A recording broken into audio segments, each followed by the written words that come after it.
Hello students, welcome to La Excellence IAS academy. ఈరోజు మనం మార్చి 12 నాటి ఈనాడు న్యూస్ పేపర్లోని ఇంపార్టెంట్ కరెంట్ అఫైర్స్ గురించి డిస్కస్ చేద్దామండి. బిఫోర్ దట్ మనము ప్రీవియస్ క్లాస్లోని క్వశ్చన్ ఆఫ్ ద డే గురించి చూద్దాము. జల్ జీవన్ మిషన్ గురించి ఈ క్రింది ప్రకటనలను పరిగణించండి. లాస్ట్ క్లాస్లో మనము జల్ జీవన్ మిషన్ 2.0 గురించి డిస్కస్ చేస్తూ ఈ స్కీమ్ని 2028 వరకు ఎక్స్టెండ్ చేయడం జరిగింది అని డిస్కస్ చేశాము. సో ఆ కంటెక్స్ట్లో ఈ క్వశ్చన్ని ఫ్రేమ్ చేశాను అండి. రెండు స్టేట్మెంట్స్ని ఇచ్చాను, కరెక్ట్ స్టేట్మెంట్స్ని ఐడెంటిఫై చేద్దాం. స్టేట్మెంట్ 1 చూడండి. ప్రతి పట్టణ గృహానికి ఫంక్షనల్ హౌస్ హోల్డ్ కుళాయి కనెక్షన్లను అందించడం దీని లక్ష్యం. అంటే functional household tap connection, ప్రతి ఇంటికి ఫంక్షనల్ అంటే పనిచేసే విధంగా గృహం వద్దనే నీటి కుళాయిని అందించడం ఈ పథకం యొక్క ప్రధాన లక్ష్యం. ఎస్, ఈ స్టేట్మెంట్ కరెక్ట్. కానీ ఈ స్కీమ్ యొక్క మేజర్ ఫోకస్ పట్టణ గృహాలకి కాదు అండి, రూరల్ హౌస్ హోల్డ్స్, గ్రామీణ ప్రాంతాలలోని గృహాల కోసం ఈ స్కీమ్ని తీసుకురావడం జరిగింది. కాబట్టి స్టేట్మెంట్ 1 అనేది రాంగ్ అవుతుంది, ఎందుకంటే పట్టణ గృహానికని ఇక్కడ ఇవ్వడం జరిగింది కాబట్టి. సెకండ్ స్టేట్మెంట్ చూడండి. ఈ మిషన్ను జలశక్తి మంత్రిత్వ శాఖ అమలు చేస్తుంది. ఎస్, ఈ స్టేట్మెంట్ కరెక్ట్ అండి. దీనిని మినిస్ట్రీ ఆఫ్ జలశక్తి అమలు చేస్తుంది. కాబట్టి statement 1 wrong, statement 2 correct. Answer ఏమవుతుంది అండి? B, 2 only is the correct answer ఇక్కడ. ఇప్పుడు జల జీవన్ మిషన్ 2.0ని 2028 వరకు పొడిగించారు. అలానే టోటల్ అవుట్లే ఆఫ్ బడ్జెట్ 8.69 లక్షల కోట్లకు పెంచడం జరిగింది. అండ్ దీనితో పాటు సుజలం భారత్ అనే డిజిటల్ ఫ్రేమ్వర్క్ని తీసుకువచ్చి దీని కింద ప్రతి గ్రామానికి, ఆ గ్రామంలో ప్రతి ఇంటికి functional household tap connection అందించగలిగితే సుజలం గ్రామంగా గుర్తించి ఒక యూనిక్ ఐడెంటిటీ నెంబర్ని ప్రొవైడ్ చేస్తారు. అండ్ ఫేజ్ 1లో భాగంగా రూరల్ హౌస్ హోల్డ్స్లో 2019కి 17% functional household tap connections ఉండగా వాటిని 81.7%కి పెంచడం జరిగింది. ప్రస్తుతం రూరల్ హౌస్ హోల్డ్స్లో 15.82 కోట్ల functional household tap connections అనేవి ఉన్నాయి. ఈ జల్ జీవన్ మిషన్ 2.0 యొక్క ప్రధాన ఉద్దేశం ఏంటండి? మిగిలిన ఆ 18.3% లెఫ్ట్ ఓవర్ ఏదైతే ఉందో వాటిని కవర్ చేసి 2028 నాటికి 100% సక్సెస్ని సాధించాలి అనేది దీని లక్ష్యంగా మనం చూడవచ్చు. ఈరోజు మన ఫస్ట్ ఆర్టికల్ చూడండి. కారుణ్య మరణానికి సుప్రీంకోర్టు అనుమతి, 13 ఏళ్లుగా కోమాలోనే హరీష్ రాణా. కారుణ్య మరణం, యుతనేషియా అమలుకు సుప్రీంకోర్టు ఆమోదం తెలిపింది. గతంలోనే ప్యాసివ్ యుతనేషియా అమలుకు సంబంధించిన కొన్ని కీలక మార్గదర్శకాలను ఇచ్చిన సుప్రీంకోర్టు ఇప్పుడు మొదటిసారిగా దానికి సంబంధించిన అమలుకు ఆమోదం తెలపడం చూడవచ్చు. సో దీనికి సంబంధించిన మరిన్ని డీటెయిల్స్ చూద్దామండి. ప్రమాదవశాత్తు గాయపడి 13 ఏళ్ల క్రితం కోమాలోకి వెళ్లిన యువకుడికి కారుణ్య మరణాన్ని ప్రసాదించేందుకు సుప్రీంకోర్టు బుధవారం అనుమతించింది. యువకుడి తల్లిదండ్రుల వినతిని అన్ని విధాలుగా పరిశీలించిన మీదట ఈ నిర్ణయం తీసుకుంది. సర్వోన్నత న్యాయస్థానం ఈ తరహా తీర్పు వెలువరించడం ఇదే మొదటిసారి. గౌరవంగా మరణించే హక్కును గుర్తిస్తూ 2018లో వెలువడిన కామన్ కాజ్ కేసు తీర్పును తొలిసారిగా అమలు చేస్తున్నట్లు justice JB Pardiwala, justice KV Viswanathan ధర్మాసనం ఈ సందర్భంగా పేర్కొంది. భారతదేశంలో యుతనేషియాకు సంబంధించిన లీగల్ స్టేటస్ చూద్దామండి. ప్యాసివ్ యుతనేషియా అనేది భారతదేశంలో చట్ట ప్రకారం లీగల్గా ఉంటుంది. బట్ యాక్టివ్ యుతనేషియా అనేది క్రిమినల్ అఫెన్స్. రెండిటికి డిఫరెన్స్ ఏంటి అండి? ప్యాసివ్ యుతనేషియా నిష్క్రియాత్మక కారుణ్య మరణం. ఇందులో withdraws or withholding life sustaining treatments to allow natural death. రోగికి అప్పటి వరకు అందిస్తున్న చికిత్సను నిలిపివేయడం ద్వారా సహజంగా రోగి మరణించడానికి అవకాశం ఇవ్వడాన్ని ప్యాసివ్ యుతనేషియా అని పిలుస్తాము. Recognized as fundamental right under right to die with dignity. Article 21 అనేది రైట్ టు లైఫ్ కేవలం జీవించే హక్కు మాత్రమే కాదు, గౌరవప్రదంగా మరణించే హక్కు కూడా, right to die with dignity. ఇందులో భాగంగానే ప్యాసివ్ యుతనేషియాను కూడా అనుమతించడం జరిగింది. బట్ యాక్టివ్ యుతనేషియా అనేది ఇల్లీగల్ అండి. డైరెక్ట్ అడ్మినిస్ట్రేషన్ ఆఫ్ లేథల్ సబ్స్టాన్సెస్ అంటే పాయిజన్ ఇంజెక్షన్లు ఇవ్వడము, సో ఇలాంటి డైరెక్ట్ అడ్మినిస్ట్రేషన్ని భారతదేశం గుర్తించలేదు. ఇది చట్ట ప్రకారం కూడా క్రిమినల్ అఫెన్స్. భారతీయ న్యాయ సంహిత BNS 2023లోని సెక్షన్ 100 మరియు 101 ప్రకారం యాక్టివ్ యుతనేషియా అనేది లీగల్ కాదు, ఇల్లీగల్ అండ్ క్రిమినల్ అఫెన్స్. అయితే ఈ ప్యాసివ్ యుతనేషియా నిష్క్రియాత్మక కారుణ్య మరణానికి కూడా కీ లీగల్ మెకానిజం అనేది ఉంటుంది అండి. ఈ మెకానిజం ప్రకారం లివింగ్ విల్స్ అంటే రోగి తను సంపూర్ణ ఆరోగ్యంతో ఉన్నప్పుడు ఇచ్చిన ఒక డైరెక్టివ్ ఏ విధంగా ఉంటుంది, అడ్వాన్స్డ్ మెడికల్ డైరెక్టివ్ అంటారు, తనకి ఏ విధంగా చికిత్స అందించాలి, లేదా తన బాడీ చికిత్సకు స్పందించని సమయంలో మరణానికి అనుమతించాలా వద్దా వంటివి ఈ అడ్వాన్స్ మెడికల్ డైరెక్టివ్స్ లో ఉంటాయి. ఈ లివింగ్ విల్స్ అనేవి ప్యాసివ్ యుథనేషియాకి కీ మెకానిజం గా చెప్పవచ్చు. అయితే అన్ని సందర్భాలలోనూ లివింగ్ విల్స్ అందుబాటులో ఉండవు. లీగల్ విల్స్ అందుబాటులో ఉన్నా లేదా కొన్ని సందర్భాలలో లీగల్ విల్ లేకపోయినా కూడా ఆ కేసుని మెడికల్ బోర్డ్స్ కి రెఫర్ చేయాల్సి ఉంటుంది. Primary and secondary medical boards confirming no recovery hope, అంటే ఏ విధంగానూ ఆ పేషెంట్ రికవర్ అయ్యే అవకాశం లేదు అని ఈ మెడికల్ బోర్డ్స్ అనేవి కన్ఫర్మ్ చేసిన తరువాత జ్యుడిషియల్ ఓవర్ సైట్ కూడా ఉంటుంది. ఇందులో హైకోర్టు లేదా సుప్రీంకోర్టు యాజ్ పేరెంట్స్ ప్యాట్రియే, ఇది ఒక లాటిన్ పదం అండి. పేరెంట్స్ ప్యాట్రియే అంటే పేరెంట్ ఆఫ్ ద నేషన్. ఎందుకంటే పేషెంట్ తన యొక్క కన్సెంట్ ని ఇచ్చే స్థితిలో లేరు కాబట్టి అతని తరపున ఈ కన్సెంట్ ని as a parent of the nation supreme court గాని హైకోర్టు గాని ఈ జ్యుడిషియల్ ఓవర్ సైట్ లో పరిశీలించి అనుమతినివ్వడం జరుగుతుంది. ఇండియాలో యుథనేషియాకి సంబంధించిన హిస్టారికల్ కంటెక్స్ట్ మనం చూస్తే మొదటిగా మనం చెప్పుకోవాల్సింది 2011 Aruna Shanbaug case. Aruna Ramachandran Shanbaug versus Union of India case. ఇందులో మొదటిసారిగా యాక్టివ్ యుథనేషియా మరియు ప్యాసివ్ యుథనేషియాకి డిస్టింక్షన్ ని సుప్రీంకోర్టు గుర్తించింది. అలానే right to die with dignity is a fundamental right అనేది కూడా సుప్రీంకోర్టు అనుమతించింది. ఇందులో ప్యాసివ్ యుథనేషియాకి కూడా అనుమతి లభించింది. కానీ ఈ కేసులో సుప్రీంకోర్టు అరుణా షాన్బాగ్ ప్లీని మాత్రం రిజెక్ట్ చేయడం జరిగింది. అరుణా షాన్బాగ్ తరపున ఆమె క్లోజ్ ఫ్రెండ్ పింకీ విరాని ఈ పిటిషన్ ని ఫైల్ చేసింది. అప్పటికే అరుణా షాన్బాగ్ సుమారు 37 సంవత్సరాలుగా ఈ వెజిటేటివ్ స్టేట్ లోనే ఉంది, ఏ విధమైన కదలిక లేకుండా. అరుణా షాన్బాగ్ గారు కేఈఎం హాస్పిటల్లో నర్స్ గా పనిచేసేవారు. అండ్ అక్కడే ఆమె ఈ అసాల్ట్ ని ఎదుర్కొన్నారు. అండ్ అక్కడి నుంచి కూడా సుమారు 37 సంవత్సరాల పాటు ఆమె ఈ వెజిటేటివ్ స్టేట్ లో ఉండగా కేఈఎం హాస్పిటల్ నర్సెసే ఆమెను జాగ్రత్తగా చూసుకోవడం మొదలుపెట్టారు. సో సుప్రీంకోర్టు ఏం చెప్పింది, ఈ పాయింట్ ఇంపార్టెంట్ ఇక్కడ. అరుణా షాన్బాగ్ యొక్క క్లోజ్ ఫ్రెండ్ పింకీ విరాని కాదు, ఆమె పిటిషన్ వేయడానికి అర్హత లేదు. ఆమె యొక్క క్లోజ్ ఫ్రెండ్స్ ఎవరు, 37 ఏళ్లుగా ఆమెను కంటికి రెప్పలా చూసుకుంటున్న కేఈఎం హాస్పిటల్ స్టాఫ్. అండ్ ఆమె పూర్తి బ్రెయిన్ డెడ్ పొజిషన్ లో కూడా లేదు, శ్వాస తీసుకుంటుంది. కాబట్టి ఆమెకు ప్యాసివ్ యుథనేషియాని అనుమతించలేము అని సుప్రీంకోర్టు పేర్కొంది. అండ్ ఫైనల్లీ సుమారుగా 42 సంవత్సరాలు ఆమె వెజిటేటివ్ స్టేట్ లోనే ఉంటూ సహజంగా మరణించారు. అండ్ 2018లోని కామన్ కాజ్ జడ్జిమెంట్ ను ఇందులో గేమ్ చేంజర్ గా చూడవచ్చు. Formally legalised passive euthanasia recognised right to die with dignity as part of right to life. Article 21 ప్రసాదించిన జీవించే హక్కు కేవలం జీవించే హక్కు మాత్రమే కాదు, right to die with dignity కూడా ఇందులో భాగమని ఈ కేసులో సుప్రీంకోర్టు తీర్పునివ్వడం జరిగింది. అలానే లివింగ్ విల్స్ ను కూడా ఈ కేసులో లీగల్ చేయడం మనము చూడవచ్చు అండి. ఈ అడ్వాన్స్ మెడికల్ డైరెక్టివ్స్ ను కూడా ఈ కేసులో సుప్రీంకోర్టు అనుమతించింది. అలానే 2023లో గైడ్ లైన్స్ ని సింప్లిఫై చేయడం మనం చూడవచ్చు.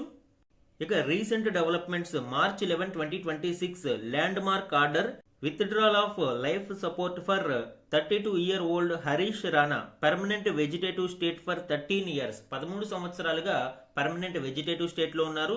So first instance of court approved passive euthanasia, అందుకే ఇది కీలకమైన ఒక ల్యాండ్ మార్క్ ఆర్డర్ గా మనం చూడవచ్చు. అండ్ దీనికి సంబంధించిన అన్ని లీగల్ ప్రొసీడింగ్స్ కంప్లీట్ అయ్యాయండి. హరీష్ కోలుకునే అవకాశమే లేదు అని ఢిల్లీ ఎయిమ్స్ వైద్య బృందం ఇటీవల నివేదిక ఇవ్వడంతో హరీష్ తల్లిదండ్రులు మరొకసారి సుప్రీంకోర్టును ఆశ్రయించారు. 1-2 ఆసుపత్రుల వైద్య మండళ్ల నివేదికలను సుప్రీంకోర్టు పరిశీలించింది. ఈ ఏడాది జనవరి 13న హరీష్ తల్లిదండ్రులను న్యాయమూర్తులు వ్యక్తిగతంగా కలిసి అభిప్రాయాలను తెలుసుకున్నారు. హరీష్ కారుణ్య మరణానికి అనుమతిస్తూ justice JB Pardiwala, justice KV Viswanathan ధర్మాసనం బుధవారం తీర్పు వెలువరించింది. ఈ సందర్భంగా న్యాయమూర్తులు కూడా భావోద్వేగానికి గురి అయ్యారు. హరీష్ రాణా జీవనాధార వ్యవస్థల తొలగింపునకు బాధితుడి గౌరవానికి భంగం కలిగించిన విధంగా నిర్వహించాలి అని, మానవీయతను చూపాలి అని ఢిల్లీ ఎయిమ్స్ వైద్యులను ధర్మాసనం ప్రత్యేకంగా ఆదేశించింది. అలానే కారుణ్య మరణాలకు సంబంధించి సమగ్ర చట్టాన్ని తీసుకురావాలి అని కేంద్ర ప్రభుత్వానికి సుప్రీంకోర్టు ధర్మాసనం సూచించింది. భావోద్వేగాలతో ముడిపడిన ఈ అంశంలో ఆచరణాత్మకమైన, పొందికైన మరియు స్పష్టమైన రీతిలో ఆ చట్టం ఉండాలి అని పేర్కొంది. సో ప్యాసివ్ యుతనేషియాకు సంబంధించి ఇండియాలోని లీగల్ స్టేటస్ మరియు మొట్టమొదటి అమలుకి సంబంధించిన కీలక కేసు గురించి డిస్కస్ చేయడం జరిగింది అండి. ఎగ్జామ్ పాయింట్ ఆఫ్ వ్యూలో చాలా ఇంపార్టెంట్. అండ్ ప్యాసివ్ యుతనేషియాకి యాక్టివ్ యుతనేషియాకి డిఫరెన్స్ కూడా మనకి ఇంపార్టెంట్ అండి. మన నెక్స్ట్ ఆర్టికల్ చూడండి. స్పీకర్పై వీగిపోయిన అవిశ్వాసం, మూజువాణి ఓటుతో తిరస్కరించిన లోక్సభ. మేం మాట్లాడాలి అంటే no no no, Om Birla note వెంట వచ్చే మాటలు అవే అని విపక్షం ఆరోపణ. పార్లమెంటులో మాట్లాడాలని రాహుల్ అనుకోరు అని అమిత్ షా వ్యాఖ్యానించడం ఇక్కడ చూడవచ్చు. సో ఫైనల్గా లోక్సభ స్పీకర్ మీద పెట్టిన అవిశ్వాస తీర్మానం వీగిపోయింది. దీనికి సంబంధించిన డీటెయిల్స్ ఇప్పుడు చూద్దాము. 2 రోజుల పాటు చర్చ అనంతరం బుధవారం సాయంత్రం నిర్వహించిన ఓటింగ్లో మూజువాణి ఓటుతో సభ దీనిని తిరస్కరించింది. మూజువాణి ఓటు అంటే ఎస్ ఆర్ నో అని మనము సౌండ్ ద్వారా ప్రకటించడం. ఎక్కువ ఎస్ ఆర్ ఎక్కువ నో, ఏదైతే ఎక్కువ సౌండ్ వస్తుందో దానిని ఆమోదించినట్లు తెలుపుతారు. ఈ మూజువాణి ఓటు విధానంలో ఓటింగ్ను నిర్వహించి తీర్మానాన్ని తిరస్కరించడం జరిగింది. అండ్ ఈ అంశంపై లోక్సభలో అధికార మరియు ప్రతిపక్షాల మధ్య వాదోపవాదాలు జరిగాయి. లోక్సభ స్పీకర్ తొలగింపు ప్రక్రియకు సంబంధించిన స్టెప్ బై స్టెప్ ప్రొసీజర్ మనము లాస్ట్ క్లాస్లో డిస్కస్ చేయడం జరిగింది అండి. ఎవరైనా ఆ క్లాస్ మిస్ అయితే ఇంకొకసారి చూడండి, చాలా ఇంపార్టెంట్ టాపిక్ అది. రాజ్యాంగంలోని ఆర్టికల్ 94 మరియు ఆర్టికల్ 96 ఈ ప్రక్రియ గురించి వివరిస్తుంది. అలానే రిటర్న్ నోటీస్ అందించాల్సి ఉంటుంది. ఒకరు లేదా ఇద్దరు సభ్యులు సెక్రటరీ ఆఫ్ లోక్సభకి ఈ నోటీస్ని సబ్మిట్ చేయాలి. తదుపరి 14 రోజుల నోటీస్ పీరియడ్ అనేది ఉంటుంది. ఆ నోటీస్ పీరియడ్ తర్వాత 50 మంది పార్లమెంటు సభ్యుల యొక్క మద్దతుతో లీవ్ ఆఫ్ ద హౌస్ అంటే సభలో చర్చకు అనుమతిని కోరుతూ leave of the house resolution ప్రవేశపెట్టాలి. వన్స్ 50 మంది సభ్యుల యొక్క ఆమోదం ఉండి సభ తీర్మానం యొక్క చర్చకు ఆమోదిస్తే చర్చ అనేది మొదలవుతుంది. ఆ సమయంలో లోక్సభ స్పీకర్ సభను నిర్వహించకూడదు. అతని స్థానంలో డిప్యూటీ స్పీకర్ గాని లేదా ప్యానెల్ స్పీకర్ గాని సభను నిర్వహించాల్సి ఉంటుంది. సభలో చర్చ జరిగిన తరువాత ఎఫెక్టివ్ మెజారిటీతో సభ ఆ తీర్మానాన్ని ఆమోదిస్తే ఇమీడియట్ గా లోక్సభ స్పీకర్ పదవి నుంచి తొలగించబడతారు. ఈ కంటెక్స్ట్ లో మనకి టైప్స్ ఆఫ్ మెజారిటీస్ ఇంపార్టెంట్ అండి. ఇండియన్ కాన్స్టిట్యూషన్ లో 4 మెయిన్ టైప్స్ ఆఫ్ మెజారిటీస్ గురించి మనము ఇక్కడ డిస్కస్ చేద్దాము. ఎగ్జామ్ పాయింట్ ఆఫ్ వ్యూలో ఈ ఇయర్ ఈ ఎఫెక్టివ్ మెజారిటీకి సంబంధించిన డీటెయిల్స్ ఇంపార్టెంట్. సో మొత్తం 4 టైప్స్ గురించి మనం చూద్దాం. సింపుల్ మెజారిటీ అంటే 50 మంది సభ్యులు ప్రెజెంట్ అండ్ ఓటింగ్ అంటే సభకు హాజరైన సభ్యులలో 50% మంది మెజారిటీ మనం ఇక్కడ కన్సిడర్ చేస్తాము. చిన్న ఎగ్జాంపుల్ మనము చూద్దాము అండి. టోటల్ లోక్సభ మెంబర్స్ మనకి 550 అనుకుందాము. ఇందులో వివిధ కారణాల వలన వేకెన్సీస్ ఒక 50 అనుకోండి. జస్ట్ ఫర్ ఎగ్జాంపుల్ ఒక 50 అనుకోండి. అలానే ఆ రోజు సభకి హాజరైన సభ్యుల సంఖ్య 450 అనుకోండి. ఇది ఆ రోజు సభకి హాజరైన సభ్యుల యొక్క ప్రెజెంట్. సో సింపుల్ మెజారిటీలో మనం చూస్తే కేవలం ఆ రోజు సభకి హాజరైన సభ్యులలో మెజారిటీని మాత్రమే మనం చూస్తాం. అంటే ఈ 450కి మెజారిటీ చూస్తాం. ఇందులో 226 మెజారిటీ వస్తే ఇక్కడ మనకి సింపుల్ మెజారిటీతో తీర్మానం ఆమోదించబడినట్లు అవుతుంది. దీని యొక్క యూజెస్ ఏంటండి? Passing ordinary or money bills, no confidence motions, approving emergency provisions. So ఇవన్నీ కూడా సింపుల్ మెజారిటీతో మనము ఆమోదిస్తాము. ఇది ఎగ్జాంపుల్ గానే తీసుకున్నాను అండి. ఇందులో హ్యాండ్ రైజ్ చేయడం ఉంటుంది లేదా మూజువాణి ఓటు పద్ధతి ఉంటుంది. సెకండ్ టైప్ అబ్సల్యూట్ మెజారిటీ అంటే total membership of the house లో 50% మెజారిటీ అనేది చూస్తారు. అంటే 550 ఇక్కడ మనకి టోటల్ మెంబర్షిప్. సో 550లో 50% మెజారిటీ అంటే 276 మెజారిటీ అనేది ఇక్కడ మనము కన్సిడర్ చేస్తాము అండి. దీని యొక్క యూజెస్ ఏంటి? Primarily used for the formation of government. ఇక మనకి important one effective majority. Effective majority అంటే over 50% of the then members అంటే టోటల్ స్ట్రెంగ్త్ మైనస్ వేకెన్సీస్ ని తీసివేయగా ఉండే దెన్ మెంబర్స్ యొక్క మెజారిటీని మనము ఎఫెక్టివ్ మెజారిటీ అంటాము. ఈ కేసులో 550 లోంచి 50 తీసివేయగా మనకి 500 వస్తుంది. సో 500 మెంబర్స్ యొక్క మెజారిటీ అంటే 251. సో దీనినే మనము ఎఫెక్టివ్ మెజారిటీ అంటాము. ఈ పద్ధతిని మనము removal of the vice president, removal of the speaker, removal of the deputy speaker ఈ కేసెస్లో ఉపయోగిస్తాము. ప్రెజెంట్ కంటెక్స్ట్ మనకి రిమూవల్ ఆఫ్ ద స్పీకర్. అయితే ఈ ఎఫెక్టివ్ మెజారిటీలో లోక్సభ స్పీకర్ ఓం బిర్లా గారి మీద ప్రవేశపెట్టిన తీర్మానం వీగిపోయింది. ఇక ఫోర్త్ వన్ స్పెషల్ మెజారిటీ. ఈ స్పెషల్ మెజారిటీ కూడా డిఫరెంట్ టైప్స్లో ఉంటుంది అండి. ఆర్టికల్ 249 ప్రకారం 2/3 present and voting to allow parliament to legislate on state subjects. అంటే అక్కడ సభకి హాజరైన వారిలో 2/3 మెజారిటీ అనేది అవసరమవుతుంది ఆర్టికల్ 249 ప్రకారం. ఇక article 368 2/3 present and voting plus 50% of total strength for amendments. So ఈ విధంగా ఆర్టికల్ 368 అనేది ఉంటుంది. ఈ రెండు ప్రొవిజన్స్ కూడా కీలకమే.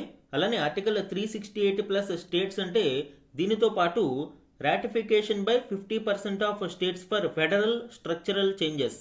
ఇక ఆర్టికల్ 61 ప్రెసిడెంట్స్ ఇంపీచ్మెంట్ అభిశంసన ప్రక్రియకి సంబంధించి చూస్తే 2/3 ఆఫ్ టోటల్ స్ట్రెంత్, అంటే కేవలం ప్రెజెంట్ అండ్ ఓటింగ్ కాదు, టోటల్ స్ట్రెంత్ 2/3 టోటల్ స్ట్రెంత్ అనేది ఇక్కడ మనము చూస్తామండి. సో ఈ విధంగా స్పెషల్ మెజారిటీలో కూడా డిఫరెంట్ కేటగిరీస్ ఉంటాయి.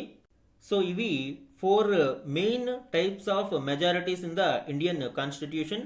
ఈ ఇయర్ ఎగ్జామ్లో చాలా చాలా ఇంపార్టెంట్ అండి. ఎస్పెషల్లీ ఎఫెక్టివ్ మెజారిటీ అనేది చాలా ఇంపార్టెంట్ ఈ ఇయర్ మనకి. నెక్స్ట్ ఆర్టికల్ చూడండి. సిఈసి తొలగింపునకు ఎంపీల సంతకాలు, చరిత్రలో ఇలాంటి నోటీసు ఇదే తొలిసారి, నేడో రేపో పార్లమెంటులో సమర్పణ. ఈ article chief election commissioner Gyanesh Kumar గారి మీద తొలగింపు ప్రక్రియకు సంబంధించిన నోటీసును పార్లమెంటులో సమర్పించనున్నారు. సో ఆ కంటెక్స్ట్లో ఈ removal process of the chief election commissioner గురించి మనము డిస్కస్ చేద్దామండి. కేంద్ర ప్రధాన ఎన్నికల కమిషనర్ జ్ఞానేష్ కుమార్ను ఆ పదవి నుంచి తొలగించాలనే తీర్మానాన్ని పార్లమెంటులో ప్రవేశపెట్టేందుకు విపక్షాలు రంగం సిద్ధం చేస్తున్నాయి. సుప్రీంకోర్టు న్యాయమూర్తి అభిశంసనకు అనుసరించాల్సిన ప్రక్రియనే సిఈసికి కూడా వర్తిస్తుంది కాబట్టి లోక్సభలో నోటీసు ఇవ్వడానికి కనీసం 100 మంది సభ్యులు, రాజ్యసభలో ఇచ్చేందుకు 50 మంది సభ్యులు సంతకం చేయాలి. విపక్షాలు సుమారు 120 మంది లోక్సభ సభ్యుల నుంచి 60 మంది రాజ్యసభ సభ్యుల నుంచి సంతకాలు సేకరించాయి. గురువారం లేదా శుక్రవారం ఉభయ సభల్లోనూ వేరువేరుగా వీటిని సమర్పించనున్నట్లు సీనియర్ ఎంపీ ఒకరు వెల్లడించారు. సిఈసిపై పార్లమెంటులో నోటీసు ఇవ్వడం ఇదే తొలిసారి. ముఖ్యంగా విధి నిర్వహణలో పక్షపాత ధోరణి మరియు ఎన్నికల్లో అవకతవకలపై దర్యాప్తునకు ఉద్దేశపూర్వకంగా అడ్డుపడడం, పెద్ద ఎత్తున ఓట్లను తొలగించడం వంటివి విపక్షాలు పేర్కొంటున్న అభియోగాలలో ప్రధానమైనవిగా చెప్పవచ్చు. ఇక ఈ తొలగింపు ప్రక్రియకు సంబంధించి 3/2 మెజారిటీ అనేది ఉండాలి. 2/3 మెజారిటీ ఇక్కడ కంపల్సరీ. సిఈసి తొలగింపు తీర్మానం ఆమోదం పొందాలి అంటే ఆయా సభలలో మొత్తం సభ్యులలో సగం మందికి పైగా మరియు ఓటింగుకు హాజరైన వారిలో 3/2 మంది మద్దతు కావాలి. టోటల్ మెంబర్స్లో 50% మెజారిటీతో పాటు 2/3 ప్రెజెంట్ అండ్ ఓటింగ్ మెజారిటీ అనేది ఇక్కడ అవసరమవుతుంది. ఈ ప్రక్రియకు సంబంధించి మరిన్ని డీటెయిల్స్ ఇక్కడ చూద్దాము. Removal process of the CEC of India based on Article 324 Clause 5 of the Indian Constitution. CEC తొలగింపునకు గ్రౌండ్స్ ఫర్ రిమూవల్ మనం చూస్తే కేవలం 2 కారణాలతోనే సిఈసిని తొలగించడానికి అవకాశం ఉంటుంది. ఒకటి proved misbehaviour like corruption, abuse of office, failure of duties, ఇవన్నీ కూడా ప్రూవ్డ్ మిస్బిహేవియర్లోకి వస్తాయి. And incapacity, physical are mental inability అనేది కూడా మనకి 2వ కారణంగా చూడవచ్చు. సో ఇలాగా 2 కారణాలతో సిఈసిని తొలగించడానికి తీర్మానాన్ని ప్రవేశపెట్టవచ్చు. సిఈసి తొలగింపు ప్రక్రియ అనేది సుప్రీంకోర్టు జడ్జి యొక్క తొలగింపు ప్రక్రియ విధంగా ఉంటుంది. సో దీనిని జడ్జెస్ ఎంక్వైరీ యాక్ట్ 1968 ఆధారంగా మనం చూడవచ్చు. అంటే సుప్రీంకోర్టు యొక్క జడ్జిని తొలగించడానికి ఏ విధమైన పద్ధతిని ఫాలో అవుతారో సేమ్ ప్రాసెస్ సిఈసి తొలగింపునికి కూడా వర్తిస్తుంది. Step by step removal process మనం చూద్దాము. స్టార్టింగ్ ఇనిషియేషన్లో లోక్సభలో కానీ రాజ్యసభలో కానీ, లోక్సభలో అయితే 100 మంది సభ్యులు, రాజ్యసభలో అయితే 50 మంది సభ్యులు సంతకాలు చేసి మోషన్ని ప్రిసైడింగ్ ఆఫీసర్కి సబ్మిట్ చేయాల్సి ఉంటుంది. Then admission speaker or chairman ఈ తీర్మానాన్ని అడ్మిట్ చేసుకుంటే ప్రాసెస్ అనేది మొదలవుతుంది.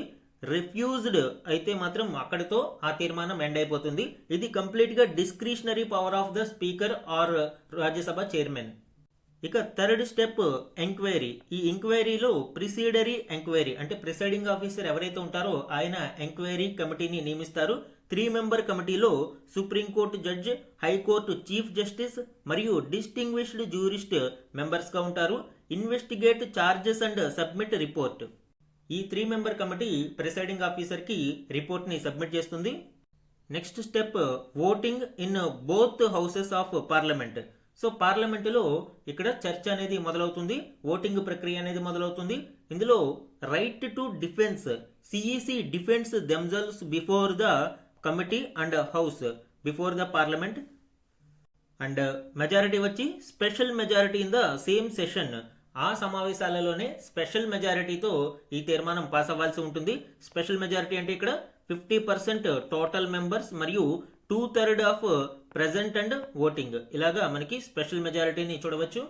ఉభయ సభలలోనూ ఈ తీర్మానం పాస్ అయితే final order president of India removal ప్రాసెస్కి సంబంధించి చీఫ్ ఎలక్షన్ కమిషనర్ తొలగింపు కొరకు ఆర్డర్స్ అనేవి జారీ చేస్తారు.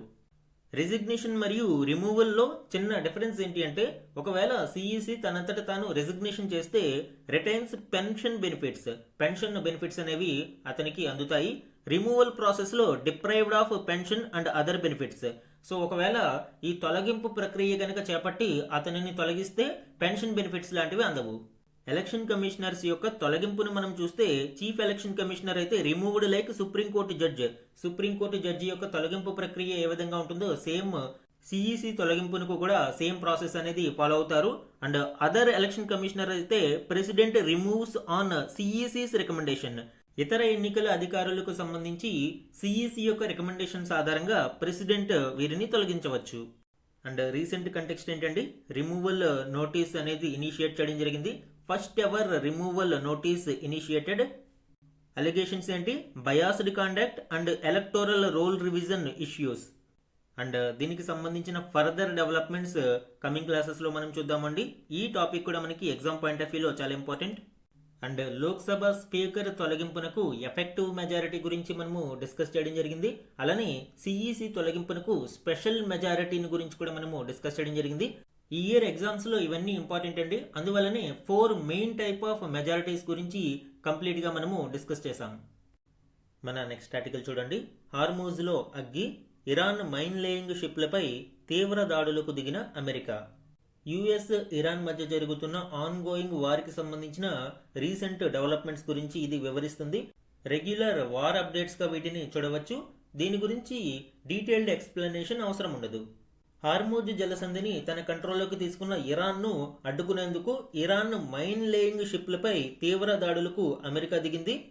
దీనికి ప్రతిగా 3 రవాణా నౌకలపై ఇరాన్ విరుచుకుపడడం మనం చూడవచ్చు. అయితే అందులో భారత్కు వస్తున్న థాయ్ నౌక కూడా ఒకటి ఉంది. అండ్ ఈ థాయ్ నౌకలోని 3 సిబ్బంది గల్లంతయ్యారు. ఇక్కడ ప్రాబ్లం ఏంటి అంటే, ఇరాన్ అభ్యర్థన మేరకు మరియు అంతర్జాతీయ చట్టాలను అనుసరించి ఇరాన్ వార్షిప్స్కు భారతదేశం తమ పోర్ట్స్లో భద్రతను మరియు ఆశ్రయాన్ని కల్పించింది. కానీ ఇప్పుడు భారతదేశం వస్తున్న థాయ్ నౌక మీద ఇరాన్ దాడి చేయడం దౌత్యపరంగా కొంత ఇబ్బందులకు గురి చేసే అంశం. ఒమన్ పోర్టులో చమురు ట్యాంకర్లపై కూడా ఇరాన్ దాడికి పాల్పడింది. ఇరాన్ లెబనాన్లపై కొనసాగిన ఇజ్రాయెల్ దాడులు, గల్ఫ్ దేశాలపై ఇరాన్ డ్రోన్లు, క్షిపణులు, మళ్లీ పడిపోయిన స్టాక్ మార్కెట్లు. సో ఇవన్నీ కూడా on going US Iran war complete recent updates అండి. హార్మూజ్ జలసంధి వద్ద దాడికి గురై మంటల్లో చిక్కుకున్న థాయిలాండ్కు చెందిన ఈ రవాణా నౌకను మనం ఇక్కడ చూడవచ్చు. భారత్ వైపు ఈ నౌక వస్తుంది. ఇరాన్ దాడులు జరిపిన 3 యుద్ధ నౌకలలో థాయిలాండ్కు చెందిన మయూరి నారీ ఉంది. ఇది భారత్లోని కాండ్లా పోర్టుకు వస్తుంది. ఈ నౌకపై ప్రొజెక్టైల్తో ఒమన్ తీరం సమీపంలో దాడి జరిగింది. నౌకలోని 20 మందిని ఒమన్ నావీ అధికారులు రక్షించారు. గల్లంతైన మరో 3 కోసం గాలిస్తున్నారు. ఈ నౌకపై దాడిని భారత్ ఖండించింది. అండ్ ఈ యుద్ధానికి సంబంధించి అమెరికాపై కూడా ఒత్తిళ్లు ఏర్పడుతూ ఉన్నాయి. యుద్ధంపై అమెరికాలో ఒత్తిళ్లు పెరుగుతున్నాయి.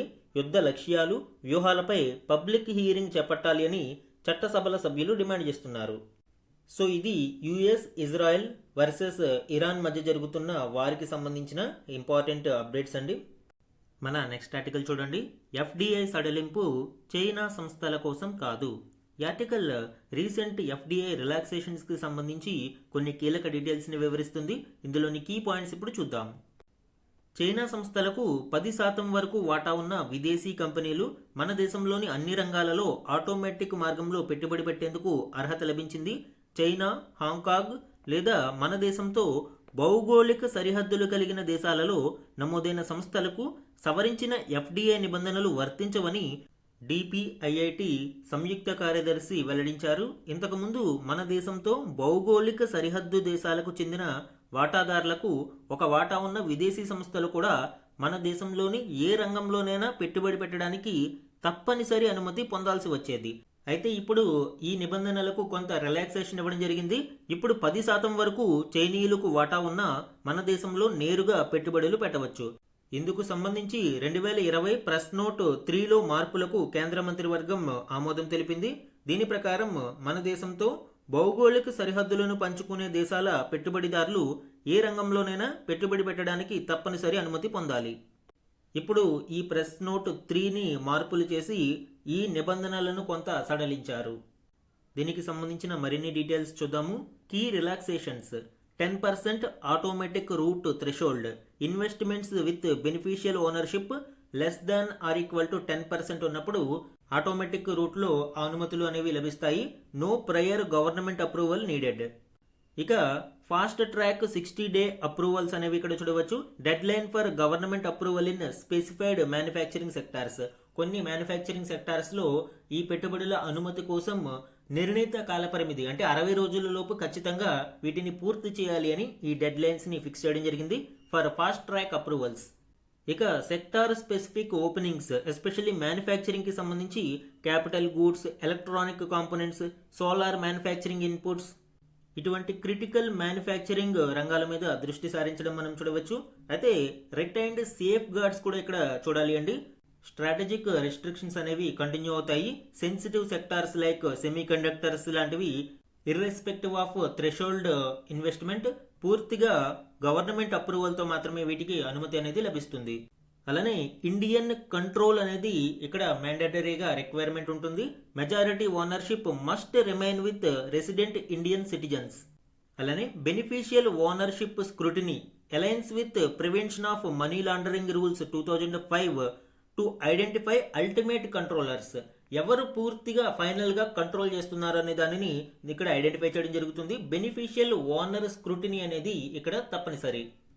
అంటే ఈ పెట్టుబడుల వలన అల్టిమేట్ లబ్ధిదారుడు ఎవరు, భారతదేశానికి వ్యతిరేకంగా పనిచేస్తున్నవారా లేదా భారతదేశంలో పెట్టుబడులకు సహకరిస్తున్నవారా అనే దానిని ఇక్కడ పూర్తిగా స్క్రూటినీ చేయాల్సి ఉంటుంది. And next mandatory reporting. All investments must be reported to the DPIIT, department for promotion of industry and internal trade. ఈ డిపార్ట్మెంట్కు ఖచ్చితంగా ప్రతిదీ కూడా రిపోర్ట్ చేయాల్సి ఉంటుంది, ప్రతి ఇన్వెస్ట్మెంట్ గురించి కూడా. 2020 పాలసీలోని ఈ కొన్ని నిబంధనలను చేంజ్ చేయడం జరిగింది. 2026 మోడిఫికేషన్ యొక్క మేజర్ రీజన్ ఏంటి అండి? Balancing capital and security. Capital influx flowing in to startups మరియు నేషనల్ సెక్యూరిటీ రెండింటిని బ్యాలెన్స్ చేయడం కోసం ఈ నిబంధనలలో కొంత సడలింపు అనేది ఇచ్చారు. సో ఇవి బార్డర్ కంట్రీస్కి ఎఫ్డిఐ రూల్స్లోని రీసెంట్ రిలాక్సేషన్స్కి సంబంధించిన ఇంపార్టెంట్ డీటెయిల్స్ అండి. నెక్స్ట్ ఆర్టికల్ చూడండి. ఆర్థిక ఆరోగ్యంలో 17వ స్థానంలో ఆంధ్రప్రదేశ్. ఫిస్కల్ హెల్త్ ఇండెక్స్ 2023-24 విడుదల చేసిన నీతి ఆయోగ్. రీసెంట్గా నీతి ఆయోగ్ విడుదల చేసిన ఫిస్కల్ హెల్త్ ఇండెక్స్ 2023-24కి సంబంధించిన కీలక డీటెయిల్స్ గురించి ఇది వివరిస్తుంది. ఇందులోని కీ పాయింట్స్ ఇప్పుడు చూద్దాం. ఆర్థిక ఆరోగ్యపరంగా ఆంధ్రప్రదేశ్ 17వ స్థానంలో ఉన్నట్లు నీతి ఆయోగ్ బుధవారం విడుదల చేసిన ఫిస్కల్ హెల్త్ ఇండెక్స్ 2023-24 నివేదిక పేర్కొంది. మొత్తం 18 పెద్ద రాష్ట్రాలను ఒక గ్రూప్గా చేసి విడుదల చేసిన ర్యాంకుల్లో తొలి 3 స్థానాలను ఒడిశా, గోవా, జార్ఖండ్లు ఆక్రమించాయి. చివరి 3 స్థానాలలో అంటే 18వ స్థానంలో పంజాబ్, 17వ స్థానంలో ఆంధ్రప్రదేశ్ మరియు 16వ స్థానంలో వెస్ట్ బెంగాల్ ఉన్నాయి. ఏపీ 23.1 స్కోరుతో 17వ స్థానానికి పరిమితమైంది. ఇందులో రాష్ట్రానికి ఖర్చుల నాణ్యతలో అంటే క్వాలిటీ ఎక్స్పెండిచర్లో 43.1 మరియు ఆదాయ సమీకరణలో 21.7, డెట్ ఇండెక్స్లో 36.6 మార్కులు వచ్చాయి. ఆర్థిక క్రమశిక్షణలో 9.9, అప్పుల సుస్థిరతలో 4.2 మార్కులు మాత్రమే దక్కాయి.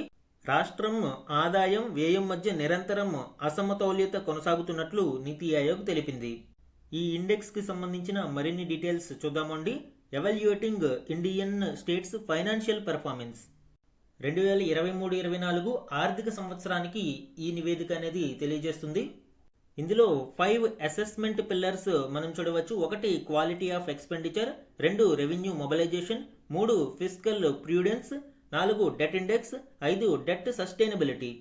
ఇందులో మేజర్ స్టేట్స్ మనము చూసినప్పుడు టాప్ పెర్ఫార్మర్స్ అంటే అచీవర్స్ కేటగిరీలో first rank Odisha, second rank Goa మరియు థర్డ్ ర్యాంక్ జార్ఖండ్ దక్కించుకున్నాయి.